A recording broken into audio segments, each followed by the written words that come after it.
jaalatu amata torban dabre kana keessatti waan gaggaraanii qabnaa jiru.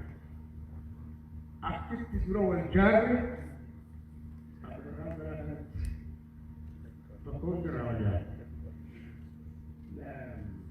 Warri ala yaamanii agaree fi dhiira haadha malee warri dhiiraan jennee gaafa walii yaamanii jechuudha. Waan kanarra maal godhu nurra jira waan duratti koronaa xiqqoo isa gaggeessee ogaasi. Rakkoo kana keessa hawwaadhaan maal godhu nurra jira waan duratti maal jennee ibdaadha. Jaarmeen sanii projektiin tokkos uumame gaafata keessatti hojiirra oolchuudhaaf waan nama kaayame hojiirra oolchuudhaaf jaarmeenii dirqama gara mootummaatiinis nama hawaasaatiinis nama yuunivarsiitiinis akkasuma waliin babayeeti koreen jaaramte aanaa godina Oromiyaa Itoophiyaa jallee jedhamu sadarkaa sanatti koreen jaaramee turee jechuun bishaan sulula bishaan garamaa projektii sulula bishaan garamaa irratti jechuudha. Haala sanii namugee mataa isaa fudhatee akka irra sosoorratti waliin galanii itti seenne hin gabaabsa. Yuunivarsiitii malee ittiin haadhamnee jechuudha. Fi qotee bultoota naannoo kanaa malee. Maallaqa hojii san barbaadu kan nama guddinaa gubaachuu qabu jechuudha. Nama aartii seenee hatta warri dhiira haran kun isaan kana guddaa bishaan fide saantiima tokko nu gargaaruuf hayyamaan ture. Magaalaa Nadaree Kabshaan Aramaan Qulleessa jedha keessi biiraan inni keewwata. Saantiima tokko guddinaa dhaabbachuu hin hayyamne jechuudha. Deemee kan yuunivarsiitii jaamee yuunivarsiitii warratti hafee yuunivarsiitiin sadda sadarkaa kana fudhatee sadii ilaama dhibbachaa jiru jechuudha waan xiqqayyoo takkaa. Akkasitti gabaabdutti kan eega hubattanii immoo bara shanan jennee qopheessine gaafa sanii bara shanan san dhume bara shanan biraa baafachii olii haareetti akkasitti qophaa'ame malee projektii sanammaa phase out jedhaan akka keenyatti hojii ala ta'ee jiraa jechuudha. Kanaaf wanni dalagamaa ture sun gaafa dura jalqabu hedduu bakkitti namoota keenyanii sollollu bishaan kunneen deebi'aa jiru. Ati rabbii jee adda dura dhaabbatufaa ture jedhu. Rabbiin haa galatamu ilma jabaadha. Ilmaan nuu dirmatee jedhu.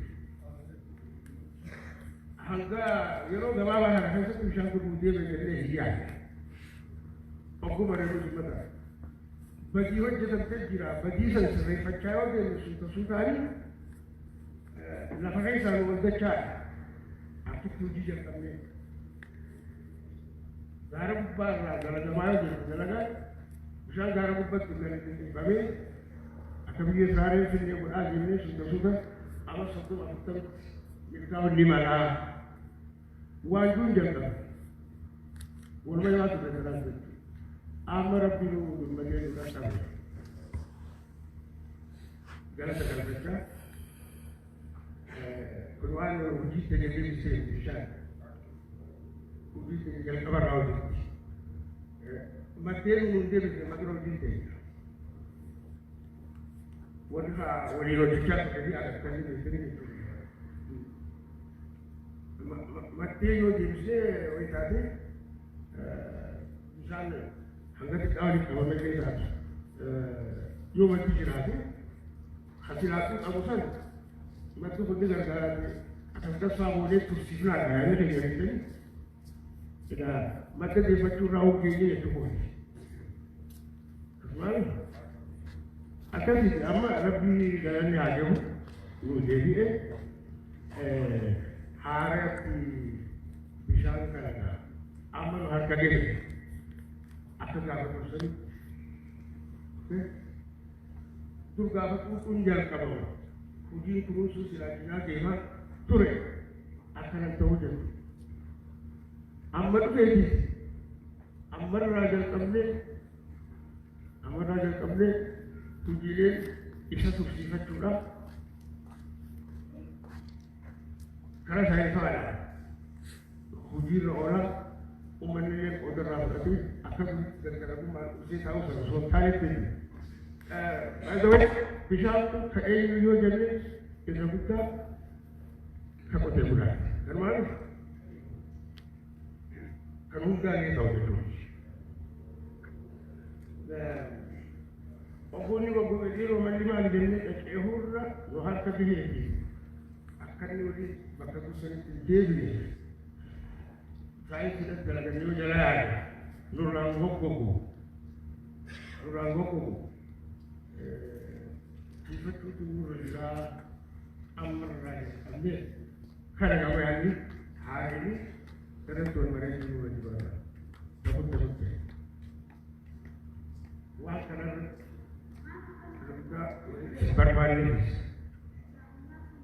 barbaadees isin keessaa yaada fudhachuu barbaannaa jechuudha. Warra mariin kanaati qophiirra jirraa karoorsuudhaafi karoora sabsiisuu waan xiqqashoo nuufi yaadama isinirra akka nuti kana fa'aa keessa galchuudhaaf kanaan nuufi waan karoora sanii profeesar Kana asirratti dhaaba ammoo itti yaaduu qabna tokkotti ni jechuu barbaada galatooma.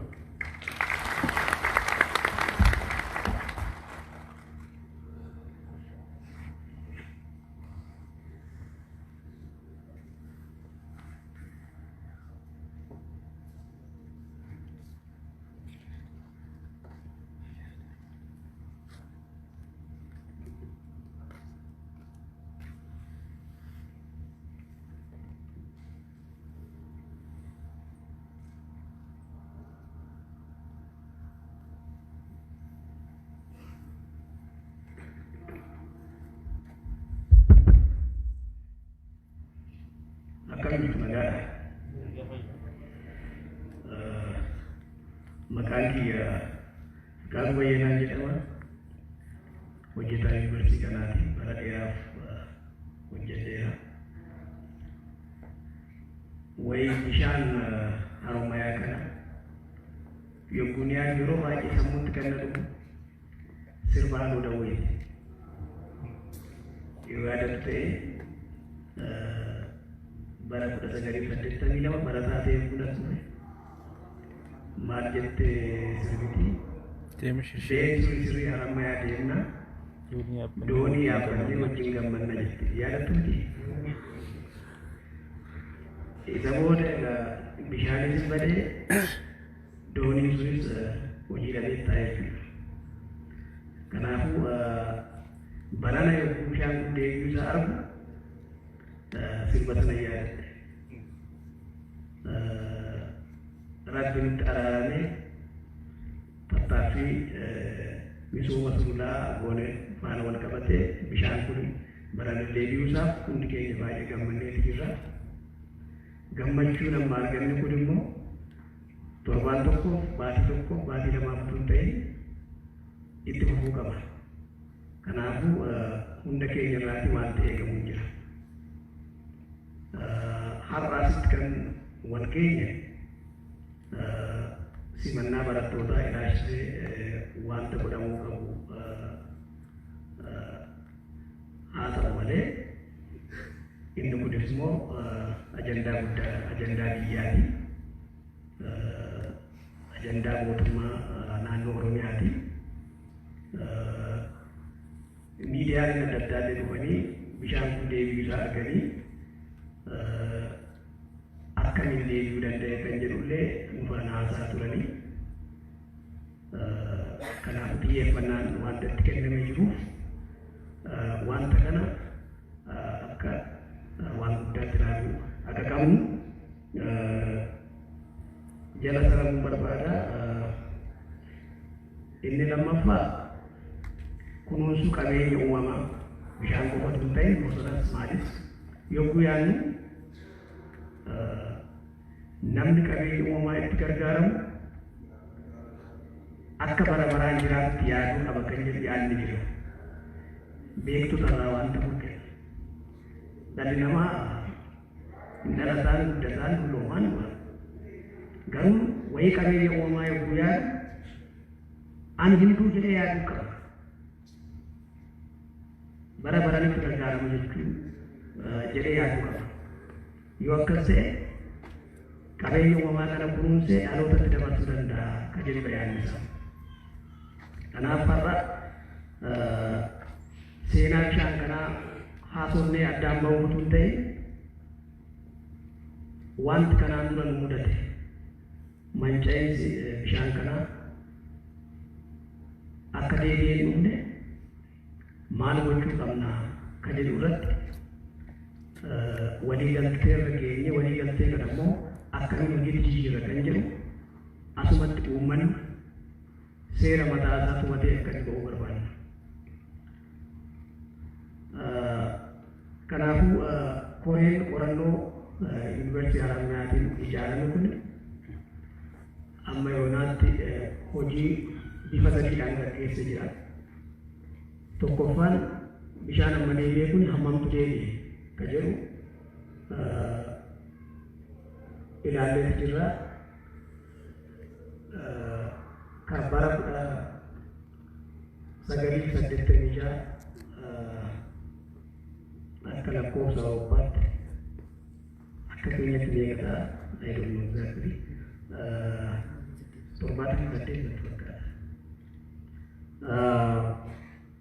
Dhibbeenta 40 naannoo dhibbeenta 40 bishaan amma kan mul'ate yogguu ilaallu jechuudha. Kuni akkasumatti tura jennee si yaadnu fakkeenyaaf bona kana waan aduun jiruuf aduun illee bishaan kana hir'isuu hin danda'a. Suni seeruma uumamaati uumaa gochuu hin dandeenyu. Garuu qotee bulaan karaa mataa isaa bishaan kana akkamiin itti gargaaramuu danda'a, akkamiin qusachuu danda'a, akkamiin mancaan maal gochuu qaba akka jedhu yaada uummatarraa fudhachuun gabaasa xiqqoo tokko barreessineeti jirra. Gabaasa kana waan hundaa asirratti dhiyeessu garuu gabaabumatti isin ibsuu barbaada. Isinuma keessa namoota ba'aniif namoota naannoo aanaa Harammayaa jiran keessumaa misooma qonnaaf qabeenya uumamaarraa kan dhufan jaarsolii biyyaa, dargaggootaa fi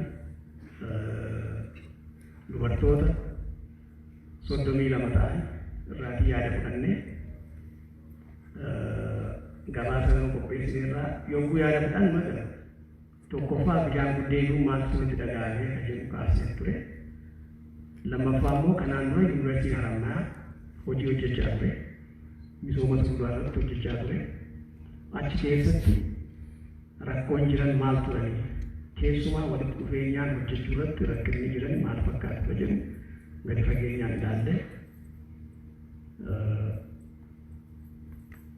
Sadaffaa immoo bishaan kana akkamiin qusachuu dandeenya kan nama mul'ate kana. Kanaan dura yogguu bishaan sun baduuf jedhu namoonni baay'ee motora baay'ee bitatanii bishaan kana hamma inni du'utti hamma inni badutti tuutataa turanii namni maaliif akkas gootu jedhee gaafates hin jiru. Seerris hin turre. Kanaafuu bishaan kun manca'e jechuudha. Amma carraa rabbinuu kennee immoo bishaan kana lamma tokko arginu akka inni manca'e maal gochuu qabna akka jedhu fageenyaan gadi fageenyaan mari'annee turre. Egaa seenaa kana dura darbe yoo ilaalle hojii hojjenna jedhee yuunivarsiitiin Harammayaa qaamolee adda addaa walitti qabee wajjin mari'atee hojiitti seenee adeemsa keessatti garuu qaamoleen adda addaa